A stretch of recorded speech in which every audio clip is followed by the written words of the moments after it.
With us now in Jerusalem is Michael Oren, the former Israeli ambassador to the United States. It's good to see you, Mr. Ambassador. You said welcome to another war. This is one you clearly support, but do you have concerns at this point? First of all, always good to be with you, Martha. And yes, it's the latest war. It's actually the continuation of the war that began on October 7th, 2023.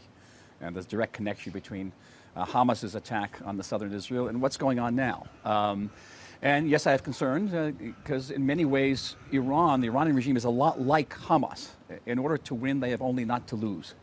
And at the end of the day, they really don't care how many casualties line up, what kind of destruction is caused. If they can emerge from the rubble at the end and do a V sign, then they've won.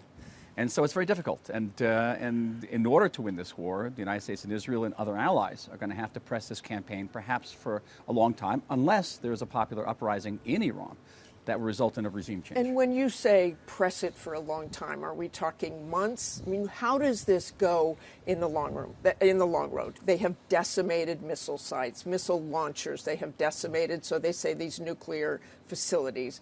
But in the long run, what happens? Because you've seen things occur over and over again. I think that the pressure has to continue on Iran. It may not have to continue with this intensity. For example, if the missile launchers can be eliminated, if the nuclear threat can truly be neutralized. And that includes not just the facilities, but that 400 kilograms, almost 800 pounds of highly enriched uranium, which the Iranians have buried underground. And how do you get your hands on that?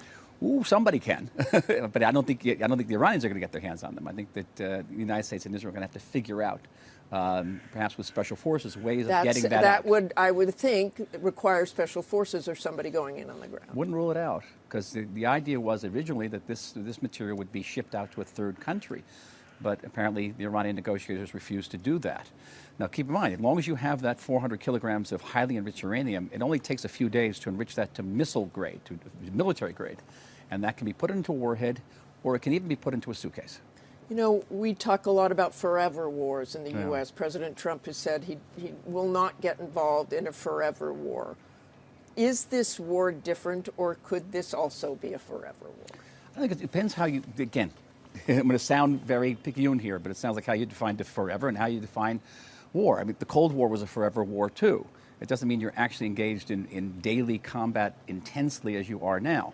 Again, if you can reduce Iran's ability to shoot at us, to shoot at our neighbors, to shoot at our allies in the region, to conduct terrorist attacks around the world, but you haven't really effected a regime change, you haven't, the regime remains in power, then you just maintain the pressure on that. It's not so dissimilar to what's going on in Gaza right now. Well, let's talk about regime change. The Israelis are saying, we're going to shoot anybody that the Iranians put in. We're going to kill them. Already killed the supreme leader. So how does that work?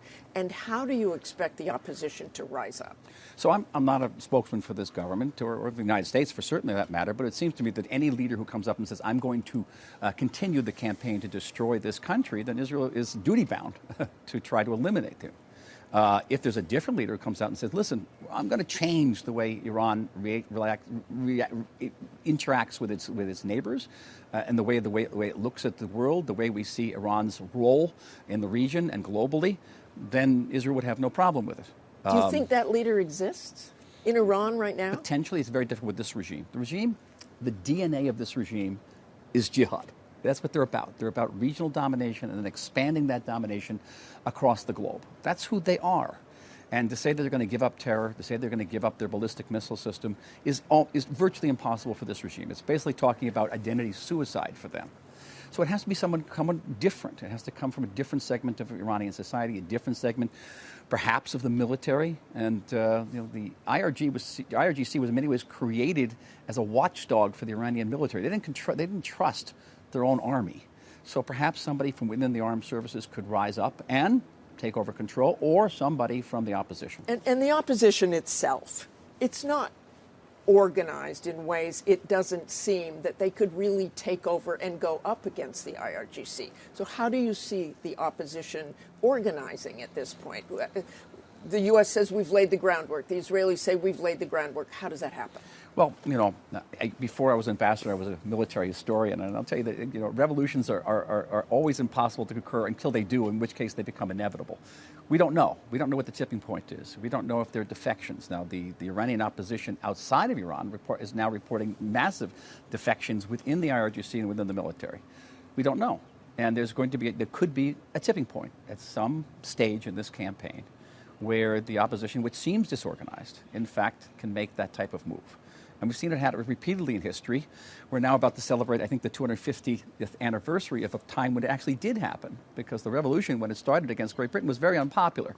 And it was a small group that was able to rise up and gather the type of international support and domestic support to declare America's independence. So there are many examples, not just the American example. That doesn't mean it's going to happen here, but it also doesn't mean it's not going to happen. Well, we will be keeping our eye on it and on you. Thank you so much for joining us this morning, Mr. Ambassador.